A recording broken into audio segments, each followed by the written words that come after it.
Okay, what's going on, guys? I'm Blaze Omakoa, the writer and creator of One Sun Comics. Today, I'm chilling with a good friend of mine. He's a certified MC as well as the writer-creator of the Realest Bayani comic book series. He is also our editor. So, everybody give it up for our Kuya Mark Teodosio. What's going on, guys? It's Mark Teodosio, your Filipino street hero, Bayani, represent, the tribe. So for anybody who hasn't gotten a chance to read your book, would you mind giving just like a brief synopsis without giving away too many spoilers? The Realest Bayani, inspired by my cousin, Marlon Ramos, rest in peace.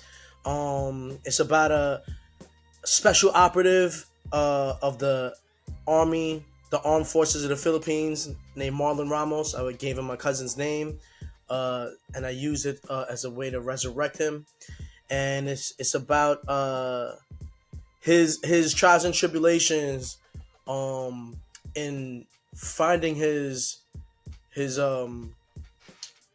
roots, his bloodline leading to the first Bayani, Lapu Lapu, and that leads him to discovering his own power through his ancestry, somewhat unconsciously, mishappily. Like he didn't even know that it would happen. So, a lot of the things that are happening are by chance. And, it's not a radioactive spider. You know what I'm saying? So you've been in the comics game for like 7 years, right? Yes, sir. That's crazy. Like, where were you at in life before you got into the comics game? I was really focused in hip hop. And being where I was as an artist at the time, my moniker was Mark Marvel. And I always used to chill in this store named Comic Book Jones. And it was just like, it was almost like, my fortress of solitude. It was located in Forest Ave in Staten Island, New York, by Mariners Harbor. One of my dopest stories is that I ran into Method Man there. And Method Man was just coming off tour. So he was catching up on his readings. He had like a long box. And he was sitting down on the couch. They had like a little lounge there. And when he met me, I was Omen Child. So, there was like phases of my evolution as an artist. So I met him in my earliest phase. And when we met Palms, he was like, yo, Omen Child. And I was like, this is crazy. I just met hands with Meth, and he's one of the gods, one of the OGs of the island. So at the time, it's Mark Marvel. Method Man was Johnny Blaze.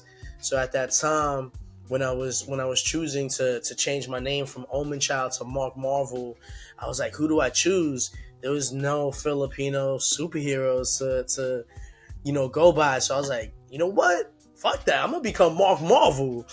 You know what I'm saying? Yeah. And I took the whole universe in. So it was a way of me, channeling my love for comic books, and it eventually landed me into, a space where I was in the grieving process of my cousin around 2014.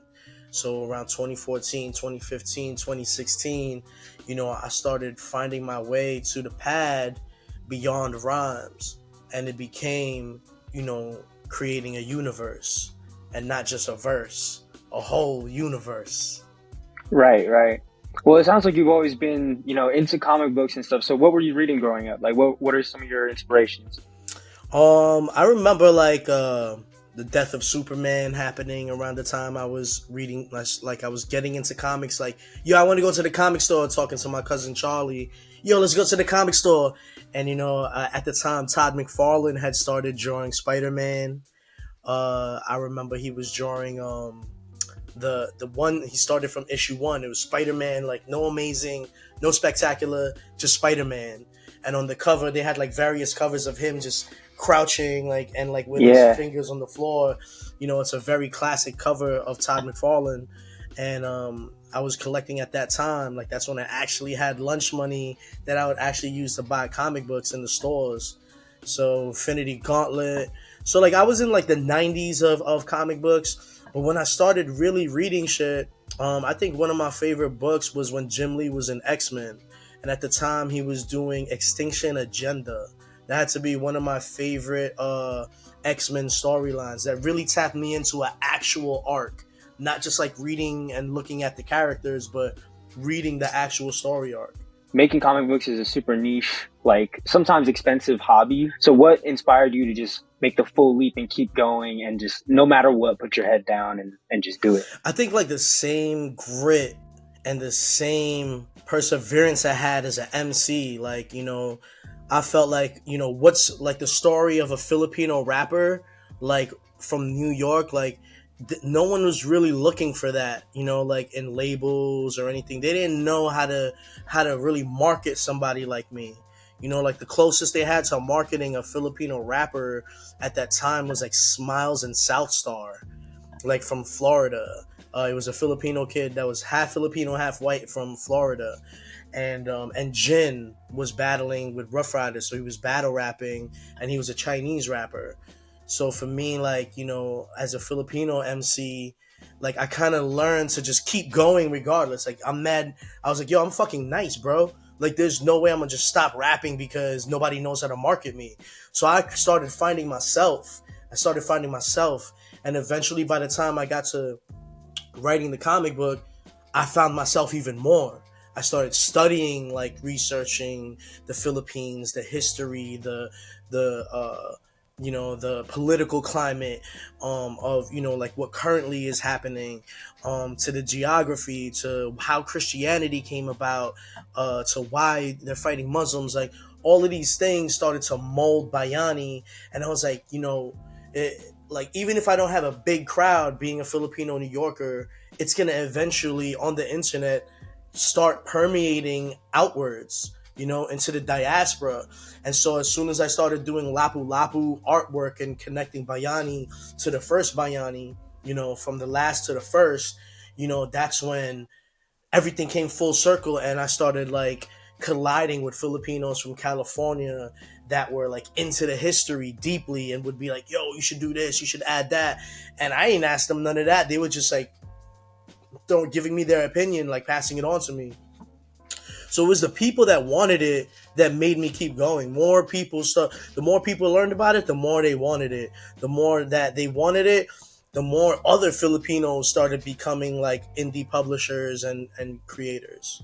So it's just the hunger, it's just the resurgence of Filipino, Filipino identity. I mean, most of the time, Filipinos like we get cast as like maybe the goofy sidekick if we're lucky, you know. Ned, like So Ned, yeah, like Ned, Ned. exactly like that. But that's what I love. So you get to make your own main character. So let's talk about Marlon a little bit. For the audience, what are his powers, or how would you kind of describe what he does? So let's talk about Marlon. Marlon, the original Marlon. Marlon was a reformed gangster. Like he came from the Philippines, landed in California in the '90s, heavy gang related, gang affiliated type of streets in California. Filipinos is no joke out there. To the Samoans that run out there, to the Mexicans, like the gang life is no joke. So when I first met Marlon, and he came out here, he wasn't sure if he was gonna fuck with me. He didn't know if he was gonna like me because I'm a New York Filipino, so we have a whole different vibe. But eventually, like when Marlon, got acclimated to the New York lifestyle, he realized, that West Coast shit, like all the gangster shit that was out there, he ain't really have to worry about that shit out here. It was a whole like we more hustlers out here more than we are territorial gangsters, you know. So he really got into working like a blue collar life. You know what I'm saying? But leading into the character of Marlon, I adapted some of those qualities. The qualities of Marlon Ramos, the real Marlon Ramos, was uh, injected into the Marlon Ramos of the TCNY universe. And so we have this military character who also has ties to the streets. He has a girlfriend that brings him in to use his skills for the streets. Like, like she's not like a Mary Jane. She's more like a like Griselda, Madrina. If you watch Griselda on Netflix, she's like a gangster. You know what I'm saying? So when she and Marlon reignite, their childhood affairs, their love affair, Marlon gets brought into these streets.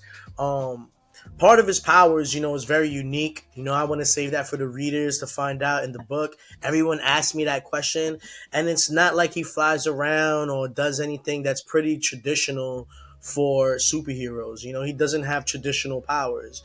These powers are like, very finely selected. Like, it was ingredients that I felt like, as a fan of X-Men, what mutant powers haven't I seen? That's what I thought of when I created Bayani. And it's almost like, you want to come out with it's almost like a martial artist who, as a creator, I want to create something that they can't predict, they have no counter for. And so that's why I created Bayani and his powers. So they're gonna have to dive in to find that out. But every Bayani has his unique power for his time that's fit and suited to his era. When I was a cosplayer, I couldn't really do what a lot of cosplayers was doing. I wasn't making no foam shoulders and masks and swords. Like, I'm like, yo, I have no cutting board. So I was just like, throw a hoodie on, get some skateboard gear, go have a photo shoot, bro. And I just threw on the full face mask because I'm a Spidey fan to the death. You know what I'm saying? I love Deadpool. Like, so all those full ninja. I just always wanted to be a ninja since I was a kid. So, like, I wanted my character to have that full face mask. As far as like the M logo that you see on his eyes, no one's ever asked me why Bayani doesn't have a big ass B on his chest. You know what I'm saying? And because I think that shit is don't do that. Facts. I think that shit is mad cheesy. That's why I love your character. He should have the M on his chest, on him too. You know what I'm saying? Because the double M logo you see on his mask, where it has like a small M here and the other M comes around here, that comes from Mark Marvel. You know what I'm saying? That was the original Mark Marvel logo. Got you. I always thought it stood for Mistina. Oh, yeah. See, now you're giving things away here. Oh, shit, my bad. Spent a lot of time thinking about like what logos go on the chest. And so I found like my antagonistic characters who are American superheroes, I ended up doing the whole thing where they have like a letter on their chest for the most part. I remember that. But it's not like that wouldn't be the Hawaiian letter, I guess. Like, we didn't have a written language, so it just wouldn't have fit my character. And I know that, actually. Just personally, how did you end up deciding the factors that you would incorporate from your culture into the book? So it's like crazy because the original first issue that I had dropped in 2018 in New York Comic Con is not the first issue that I made canon for the book. Right, the rebirth and stuff like that. Yeah. Like sometimes, you take a shot from the 3-point line and you might hit the backboard and get it in. That was like my first issue. I hit the backboard and got it in. They were like, you got the 3, but it was like you hit the backboard, bro. You know what I'm saying? So there was a lot of inconsistencies in the book. There was things that needed to get revised, and the artist couldn't continue. So I ended up creating Bayani Rebirth. And what I felt was the problem there was that it wasn't Filipino enough. You know what I'm saying? Which was kind of like the, I guess the imposter syndrome that my comic book felt. You know what I'm saying? Like, my comic book was like, yo, I'm not Filipino enough, bro. Like, so I'm like, all right, so I'm going to throw a little lapu-lapu in you. I'm going to throw some, like, locations in you. I'm going to give you some, a little bit of Tagalog in the conversation. I'm going to break down, like, a lot of other aspects that are needed, like from the politics, like what is the world that Bayani, that Marlon Ramos, like what is the world like that he exists in? Because if you don't create the world around your character, then there's no world for him to save. Definitely. And so I'm glad you mentioned that, because my next question was regarding Lapu Lapu. I love how, he starts out and he actually ends the book with the extra material that you've added in the graphic novel. So, could you talk about the cultural significance of that and kind of how you came up with those ideas? So Lapu Lapu, first Bayani, it was just like a no-brainer to kind of go to him and be like, let me put this in the book so that it'll grab Filipinos by, by the neck and be like, yo, it's Filipino, bro, read this. And so, like, people will read it like, oh, shit, Lapu Lapu, and they'll be like, oh, shit, I'm familiar with this. And then it goes like, oh, yeah, but fast forward, This is his latest descendant. And so like I felt like when including Lapu Lapu, which sometimes a lot of people don't know where the hell he went after. You know what I'm saying? Like a lot of people after his legendary kill of Magellan, or him leading the battle that killed Magellan, because there's conflicting accounts of whether or not he was the one that killed him, or like how it all happened. But it was to basically put in something that is historically known and make sure that people also take into account that no one knows what happened to Lapu Lapu after.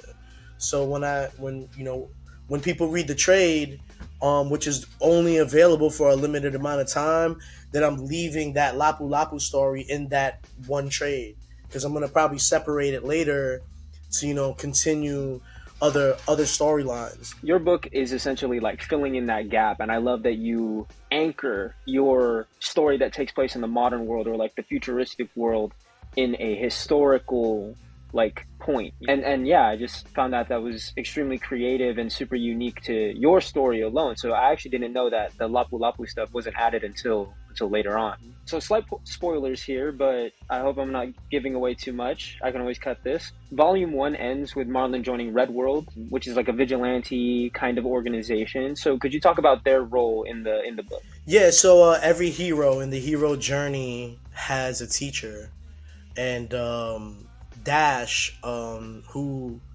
when in the first issue, the readers meet Marlon Ramos as a soldier, and Dash is part of this unit. They don't know how he's part of the unit. And Dash is, for anyone that doesn't know, Dash is the character you'll see if you research my page or Bayani. He wears the salakot, which is a rice hat, a rice field hat, similar to what Raiden wears in Mortal Kombat. And Dash is this very shady, mysterious kind of character, and he is the leader of Red World organization. While doing research in Tondo, Manila, there was a revolutionary group called Katipunan, and the Katipunan were a revolutionary group that was established in Tondo, Manila, and they would hold meetings in secret places on how they were going to overthrow the Spanish. So they eventually became known as they were the KKK before the KKK. So Katipuneros were the revolutionary fighters, and in this book, there's a lot of political um, tension in Manila, in the Philippines, and we use that with Victor Castro. Victor Castro is like the son of a past president who's currently the mayor of Metro Manila, and he's a very interesting character because he employs Dash. You know what I'm saying? So we see politics collide with superheroism or vigilantism in a new way, and it isn't really necessarily new. It's almost like a reflection of Duterte when he was running his campaigns of the drug wars at that time, where he was basically sanctioning vigilantism. Filipinos will agree that it's good. Filipinos will agree that it's bad. Either or, it's not the question of whether it's good or bad. It's just more like, is it necessary in order to change the country? You know what I'm saying? Like, so like this is what we're talking about. Like, what are we doing to bring about the change? And so the Red World has qualities to it that might rival, virtues that lay in Marlon Ramos, in his character, because he has noble qualities, you know. So when Marlon masks up as Bayani and he joins Red World, there's a lot of questions as to how gonna go forward. Right. Sometimes you got to fight fire with fire. And, I like that Bayani really has some tension with Dash, especially towards the end, because, you're kind of expecting the whole superhero team up, all these cool characters that we've been seeing throughout the issues. But that political tension that you're talking about really does hit. At the time that I made Pacquiao president in the book, um, he wasn't even like really like running for president. He was senator at the time, but with my kind of foresight and what I'd expect um of an icon of his magnitude, I felt like, yo, this guy could be president, bro. And like he knows what it's like to come from the gutter. Like he's from the mud of the Philippines, you know what I'm saying? And he rose to the top of the planet, of the world, you know what I'm saying, as one of the greatest boxers of all time.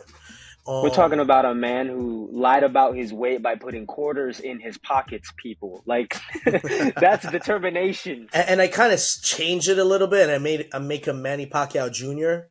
You know what I'm saying? He's Emmanuel Pacquiao Jr. Just because, like, whatever, you know what I'm saying? Like, there is no Emmanuel Pacquiao Jr. So, like, you don't know what the hell people think or how they'll react to things like this.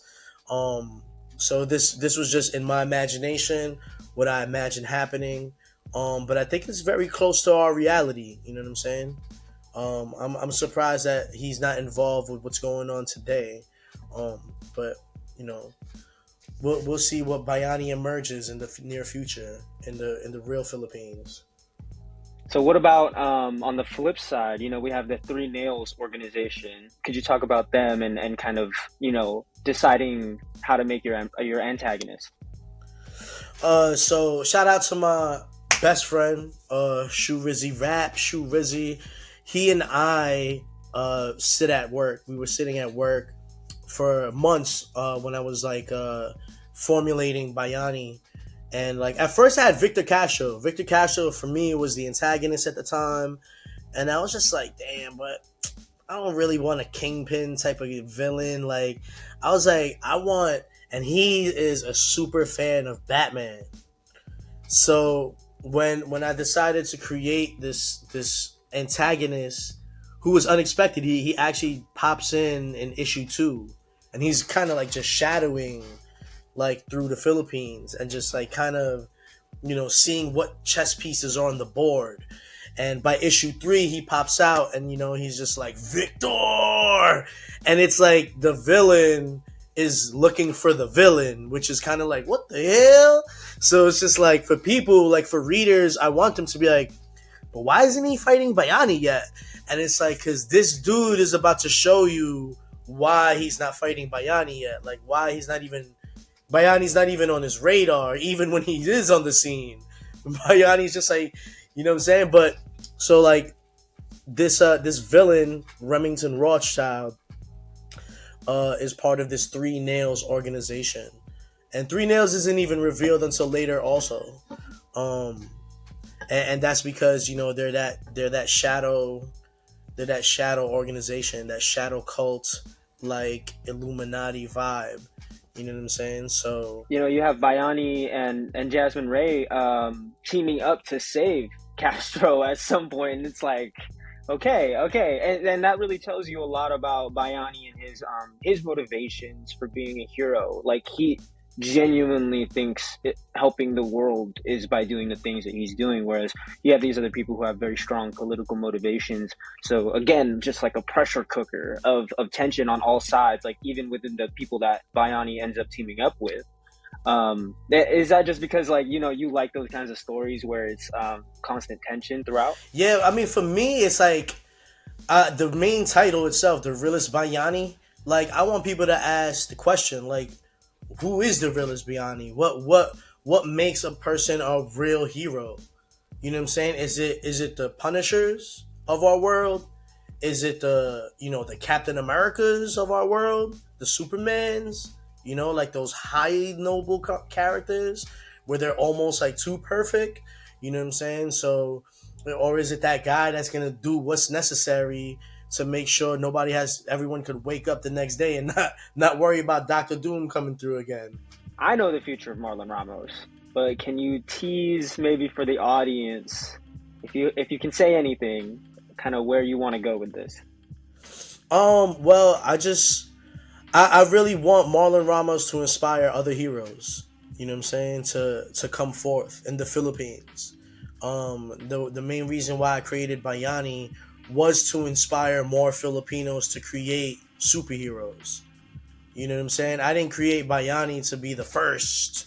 You know what I'm saying? I made the first Filipino. Like, that was my mentality in the beginning. But as I kept going and I kept shaking hands and I kept selling books, I was like, you know what, man? Like, I started thinking like Tupac. I was like, I may not be the one that's gonna change the world, but I'm gonna spark the mind of the one who does.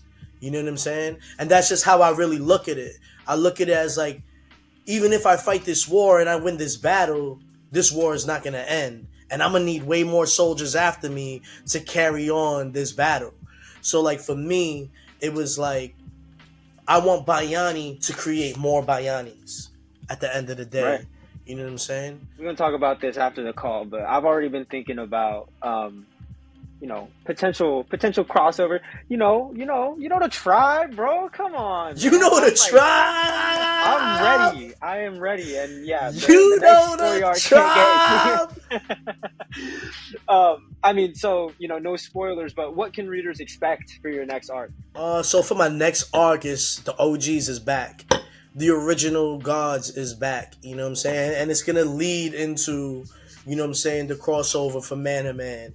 I've been really like putting things together in a way where it's like people are gonna be like, damn, this book, I need to get this whole series. Like, where even superstars are gonna be looking at what I'm doing right now and be like, damn, I need him to write my book, because every superstar comic book flops, bro.